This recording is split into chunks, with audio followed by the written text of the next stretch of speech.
Everyone, welcome back to the extended version of today's show. My guest is Amber Swenor, and she is a transformational leadership and business coach, founder of Soul Seed, and she is a heart-centered human, an author, a speaker, and a musician. So we have lots of fun stuff to talk about today, in addition to what we shot on the live show. So I want you to know that you are going to get just extra juice. You're going to get a beautiful opportunity to get to know her a little bit better. And of course, for those of you that would love more information and love to work for her, just look down in the show notes because all of her information is there. And she had some great giveaways on the live show. And we have another one for you for coming to the extended version. And I'll talk about that at the end. So with that, what I want to kick us off with, Amber, let's talk a little bit about you've got these really fun facts. And I think the music part of this is fun because everyone loves Yeah. a rock star, right? And you are actually a rock star, but not just a rock star. You actually, your relationship showed up because as part of it. And so I want to talk about that because we love to talk about relationships on the show. Everyone in the world is looking for, how can I make my relationship better? How can I be a better human in the world? How can I attract what I want? And how can I live my best life? And you are embodying a lot of those things. So let's talk through that and talk to me about, first off, tell me about your rock star status. This I got to know. I got to hear the story. Woohoo! Well, all of us are rock stars in our own ways, right? I always say you might be a country star, blues star, but I am a rock star. So my band today is Morningstar, but our origins go way back. Kind of sounds like ancient history, but 2008.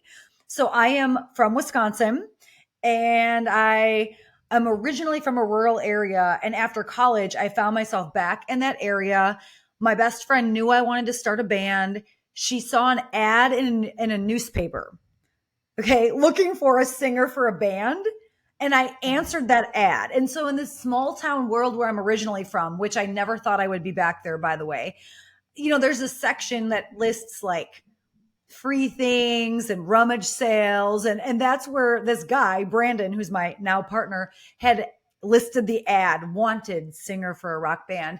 So that's where our journey began all those years ago.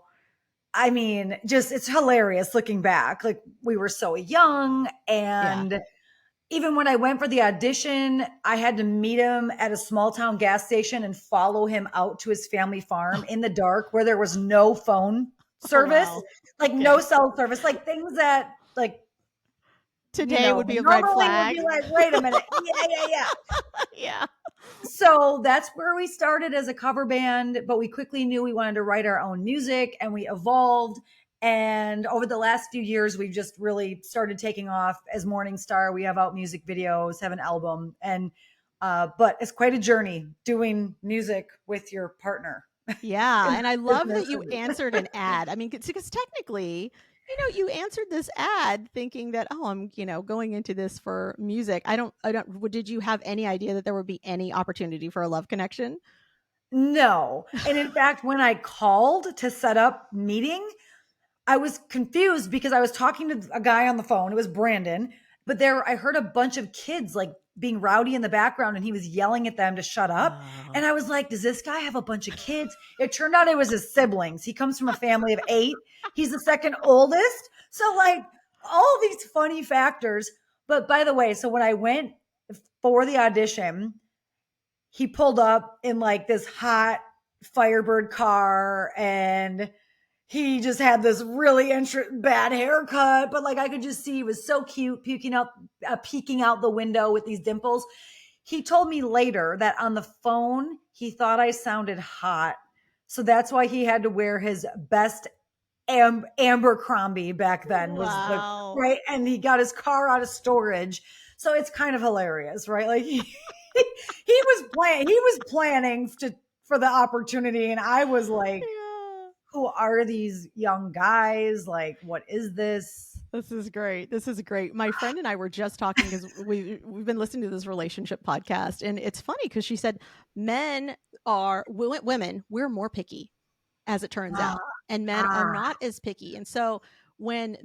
men, like, they can almost immediately go to that place where they romanticize and Like, like why not hearing take your the voice. opportunity, A right? hundred percent. He was like, this hot chick's gonna show up, and who knows? Maybe. Well, he wasn't wrong, right? Now you're still together after all this time, which is hilarious. And I think that's really, really fun and really beautiful. And is this something that was an instant connection, or do you say that maybe it was something that happened over time? So I know some people roll their eyes at the instant connection thing, but so it definitely felt like a deeper kind of soul connection awareness. Mm, yeah. Because if you looked at a lot on the outside, especially back then, it wouldn't have really made sense to a lot of people or even logically. I had already graduated college. Brandon's 5 years younger. He was still living at home, figuring out college, work. I mean, we were pretty young. I knew I did not want to be back in that home community. Like, I just was Yeah. like, I'm there temporarily and then I'm going back to the big city. Right. Yeah. So, like, if you looked at it from that lens, which seems maybe shallow, which I was not judging it from that, I was like, no, there is a connection.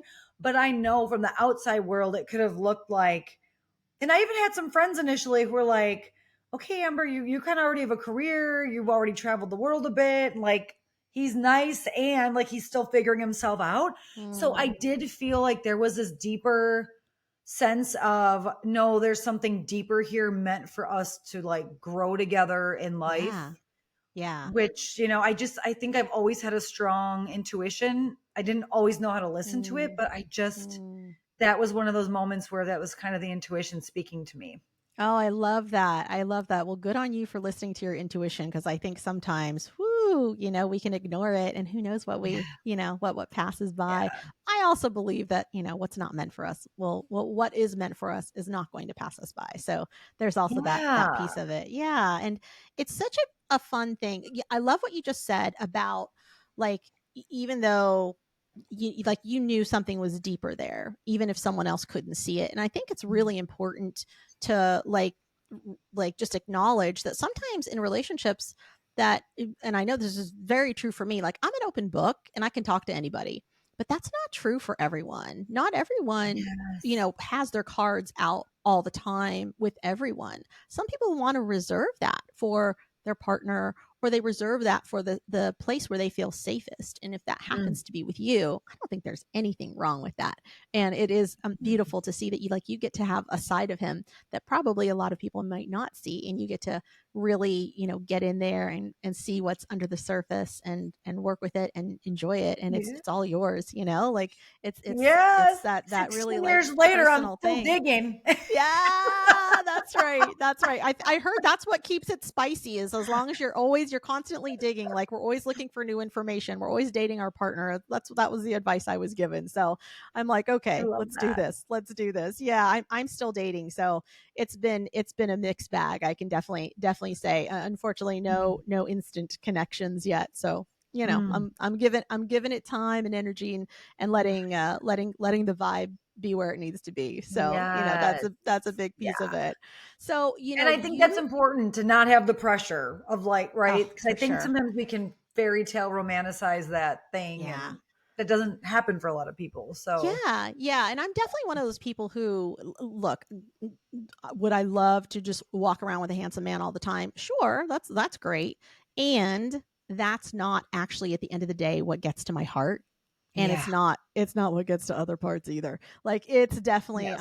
I'm someone who needs to build a great foundation of friendship and connection, and once that connection is there, there's so much we can do with that.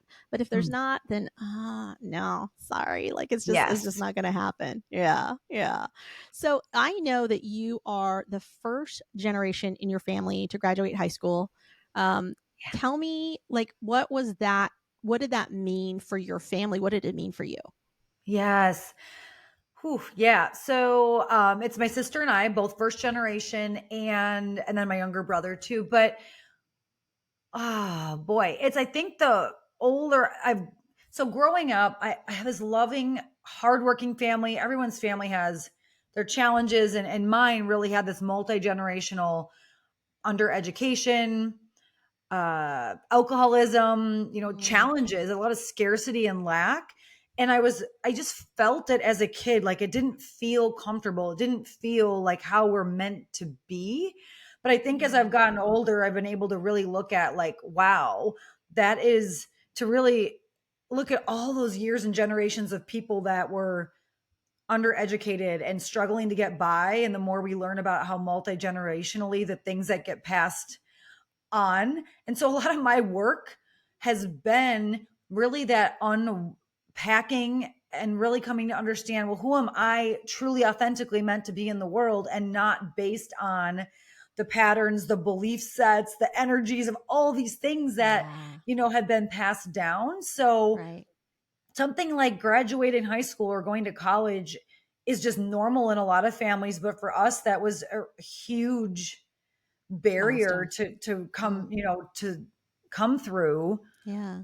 And then it came with a lot of dynamics around my own journey of knowing my family was proud, but I also then struggled with not wanting to become an other or put myself in a different class. And now all of a sudden I'm someone with a degree, or I'm traveling the world, or like earning more money. And then that can come with people's own limiting belief stuff. So, Yes. wow, I could go down rabbit holes with this one. Yes, yes, we could. There's so many rabbit holes we could go down, and I encourage rabbit holes. So don't hold back if there's something you're feeling called to. We're gonna trust the Yeah. intuition. Yes. Yeah. I just look back and I'm like proud of that young Amber, Totally. right? It's Yeah. like, yeah. Yeah, yeah. What would you say is the motivation, or what was the pull for you, right? Because like you Mhm. said, there's this sort of history, and maybe even a underlying unmentioned expectation that, hey, like, we're just, this has been what's been for generations before, so how are we going to be any different? What Yes. was it for Yeah. you? What's the shift? Yeah. I definitely, in those early years, pain pushed me. And I think this is common for a lot of Mm, people, a lot of entrepreneurs, just in general. And it doesn't, no matter what our background is, in a lot of ways, there's something that I heard someone say it's like no matter how hard parents try, they're going to traumatize their kids in some way. And that's going to be the catalyst that we're going to like push through our 20s to not be our parents. Right. So, right.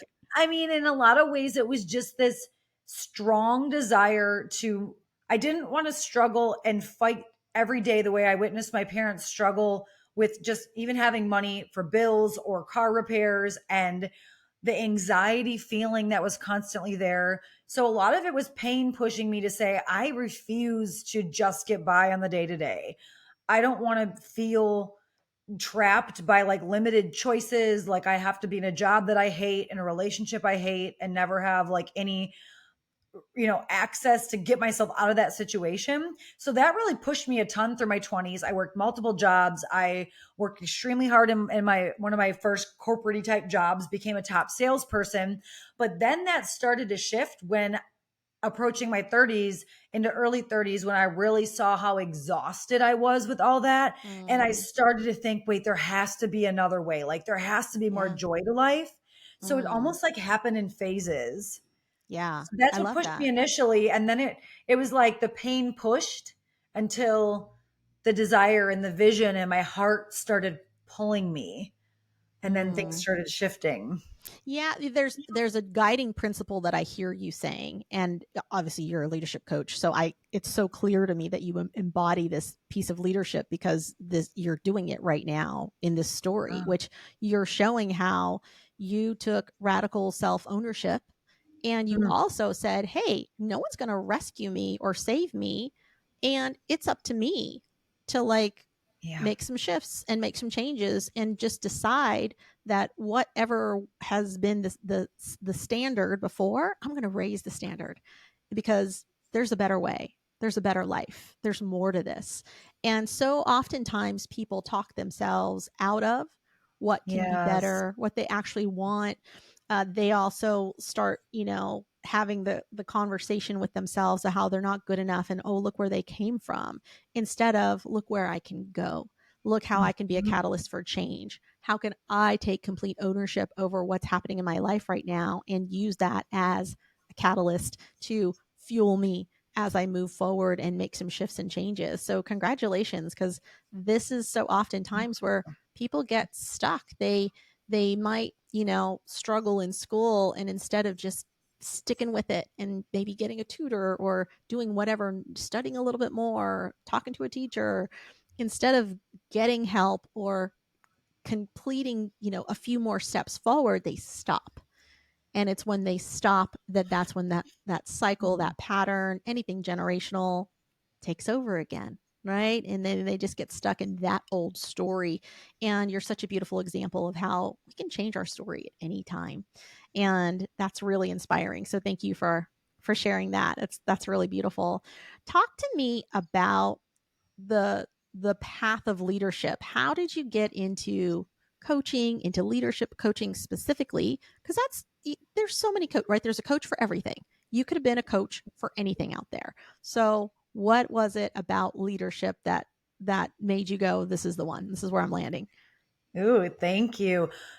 It really was in like a part of who I was from the time I was a child, which is interesting because I feel that there's an aspect where I just came with it, right? Like my parents definitely weren't thinking along those lines. So from the time I was a small kid, was signing up to lead all the clubs, class president, all the things. There's this great organization, the FFA. A lot of people associate it with agriculture or farming, Mm-hmm. but it's really evolved a lot and is really a great leadership program. And being in a rural community, it was a really one of the popular things to get involved in. And I became a state officer, which is a pretty big deal in the FFA world. Like I deferred a year of college to be a state FFA officer, where I Wow. traveled the state speaking to middle school and high schoolers and putting on workshops. And so this was this cool, like hands-on real life opportunity kind of before I was old enough to like have way too much imposter syndrome. So all those years ago, right? I was 18, just coming up with all my own workshops, retreats. I put on, my own conference and had all these schools come. And I got introduced to tools like Clifton Strengths Finder and doing tons of public speaking. Cool. So a lot of it was really planted from that, which I'm so grateful for, the Yeah. learning that I got through that. And Yeah. then I did this thing with the Wisconsin State Fair. I was the fairest of the fair, which is like a PR spokesperson position. So Okay. again, 18, 19, traveling the state, doing media and hosting events to promote, the state fair, which is a huge deal. In college, I did some of the different leadership organizations and then kind of found my way in different sales careers and did other things for a while, but I always felt like I was meant to actually be helping people step into their goals, their dreams, who they came here to be, even though I didn't Yeah. always understand, well, what is that? Because and then I had the imposter syndrome later on, which was, well, I haven't been like formal. I don't have a degree in that.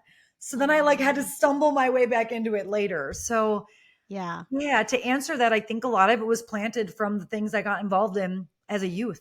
Yeah, yeah. I would have to say that the same for me, playing sports, class president, Yes. the all of the things that we get to do, showing up in art, in the arts, all of those things as a young lady, Mhm. playing sports for sure, playing sports was such a big piece of just the leadership development that ended up becoming such a big part of my path.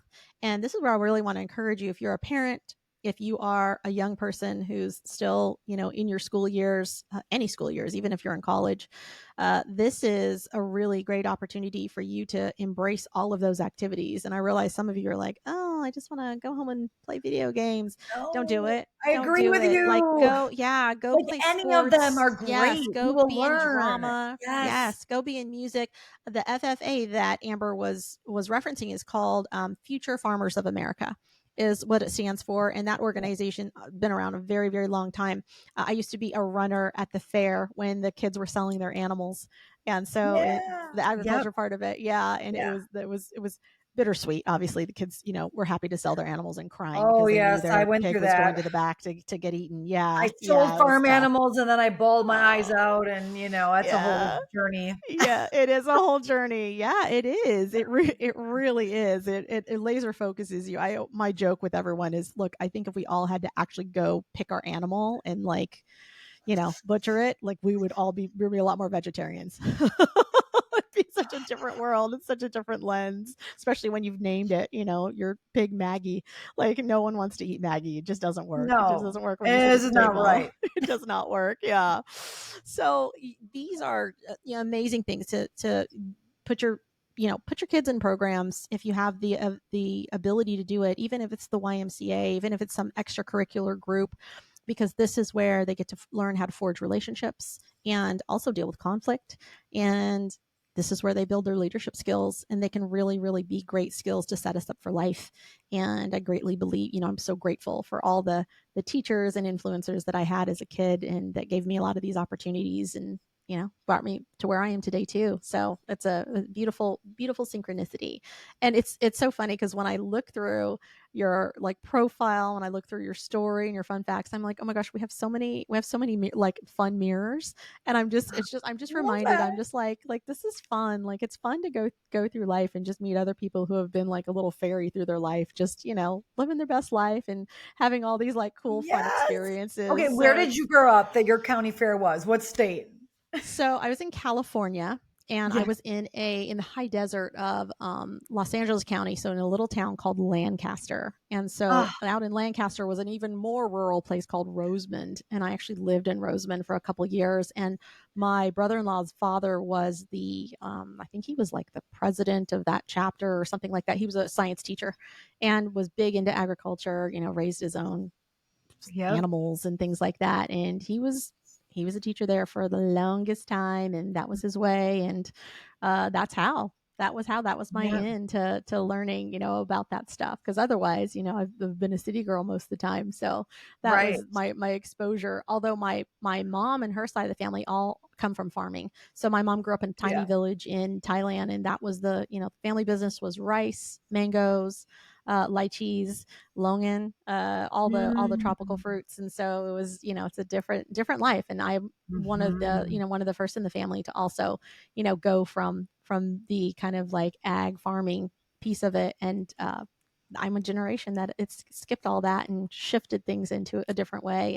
And it's been beautiful. It's been a beautiful journey. And definitely, I mean, come on, activities keep kids out of trouble too. I don't know about you, but I stayed out of a lot. I could have gotten in a lot more trouble if I Oh, hadn't been part of yeah. all As those much as I was just, activities. like, signing up for all the things, I was kind of a wild child too, so it was Yeah. really good that I was in all the things. Yes, exactly. Yeah, super important, super important. And so I love this. You once sang in an '80s rock and roll band, singing Pat Benatar. Which song? I love Pat Benatar. Oh, Heartbreaker is my favorite. Oh, Heartbreaker, Yeah. so good. And this was for the talent portion of a beauty pageant, and it left everyone speechless. Tell me why it left everyone speechless. Okay. Okay. So, one of my big dreams was to become Miss America. I wanted to earn scholarship money. But as a kid, I watched the pageants and I was blown away by their confidence to speak on stage. So I wanted to win the scholarship money. I didn't start competing until I was like 23 and you can 22, 23, and you can only do it until you're 24. Because I Right. just, by that point, I was finishing college, but I wanted to still win scholarship money to help pay my debts. I started getting involved. The issue I had was I was great at speaking on stage, good at the interview, but the talent counts for the biggest part of the score. And a lot of people had years of, dance and classical singing. So I tried to go along with it and sing like these pageanty songs, but they weren't really great. And so, there's kind of, I could make this a long story, but I'll make it a medium short. It was breaking my heart that I could not win a local pageant. The last pageant ever before I got too old, I was like, okay, at this point, I'm not winning anyway. So I'm just going to go out in this blaze of glory, being like my true self. Like, I just like, what am I best at? And I'm best at being a rock and roller. And like, I had grown up singing along on the Mm. radio to Pat Benatar. So that's what I did for the last pageant, mostly just because again, like, I'm like, I want to put my best foot forward, be my true self.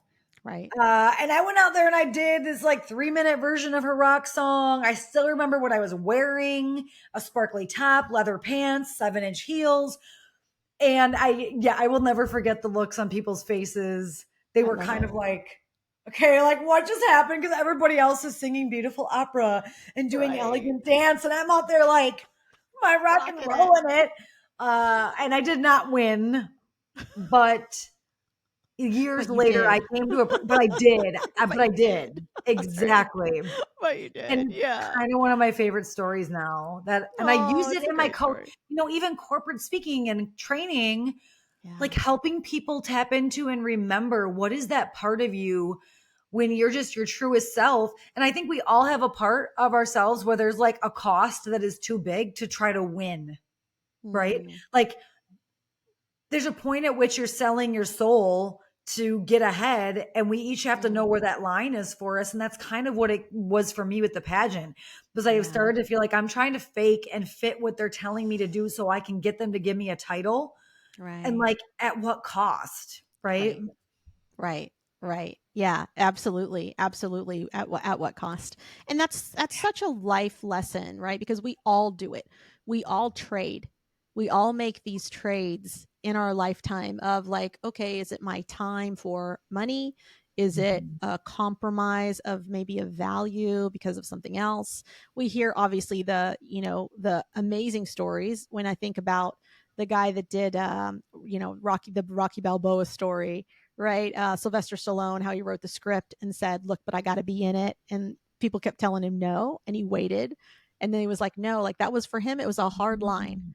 His hard line was like, "No, I've already done so many compromising things for Hollywood. I'm done. I wrote Mm. this, and I want to be in it, and that's what it's got to be." And holding that line and just holding that value, and it worked out. And so I think that piece of it too says something, right? Because you're right. You were young and in your 20s and you're trying to figure out life and you're like, how can I figure out how to pay for school? And then you get to a point where you're just like, oh, this doesn't feel so great. And let me just do this the way that I know feels good and aligned for me, regardless of Mhm. of the outcome. And so I Right. think that's really, really, really beautiful because it's standing by our values and it's standing by what fuels us and what is actually in our heart and makes us go, brings us joy, brings us that bliss. I was on a ship. It was like one of my first cruises ever. And it was like a 14-day cruise. Fantastic, like Italian Mediterranean. And one of the first nights I'm at a karaoke fun thing. And he goes, we're going to have a little bit of a contest. He goes, because at the end of like the last night that we're on the ship, we're actually going to have a talent show, but it's going to be like, it's the actual ship's show with like this multi-million-dollar big band. And he says, so I want you all to pick a song, and then everyone's here is going to vote on what they think you should show up and be in the talent show if you make it to the talent show. So I ended up being picked as the ship's Madonna, and which I thought was it was so Oh my God, interesting. I was like, oh, so fun. okay, Like Madonna, all right, Madonna? Like, Madonna, Madonna. I was like, let's go. She's a badass. Let's do this. And so I got to pick a costume. Like I was costume head to toe. I had backup dancers, which were like four guys in these tiny, tiny little jean shorts. It was fantastic. We all looked like we were in the 80s. And they this gave is me fun. this little audio to listen to because it was the big band playing the version of the song instead of like the radio Do you version. So I had remember to which song? relearn Like a Virgin. It was Like a Of Virgin. Oh course. yeah. Yes, of Oh, course. do you So have it, video? it Do you oh, I do. I do have a video. Yeah, ah! it's in the Is that stores visible somewhere in my somewhere? files. You might need to have a viewing party of that one. I know, it's so funny. It's a whole thing. I am like laying down on the stage by the end of it. Like it's a whole thing. But I So fun. remember like loving it so much because I got to actually learn a different version of the song. It was slightly changed, slightly shortened. And I had the dancers. So you have this whole dynamic of like dancers and this big band and this huge crowd and the whole thing. But it felt so fun. And I really, like, I took the time to really learn the music and do the song. And there were a couple other people that like got stage fright and just like really clammed up. And I Mm. went, oh, like, even though I've been enjoying my cruise and I've been practicing, like it's showing up, and it's, you know, and I have Mhm. this really fun moment of getting to like just express myself. And I think, you know, that's the beauty of it. It's like, oh, let's play through life a little bit. Like that's what it's got to be Yes. about. Yeah. Yeah. Well, and good Well, thing that they had cruise customers willing to like co-create this fun experience and that people totally. like you were there to be Totally. like, okay, I'll be the Yes. Oh, I entertainment. was. That is I brave. was here for it. That's Yeah, I brave. was here for it. Definitely, I definitely. love Well, it.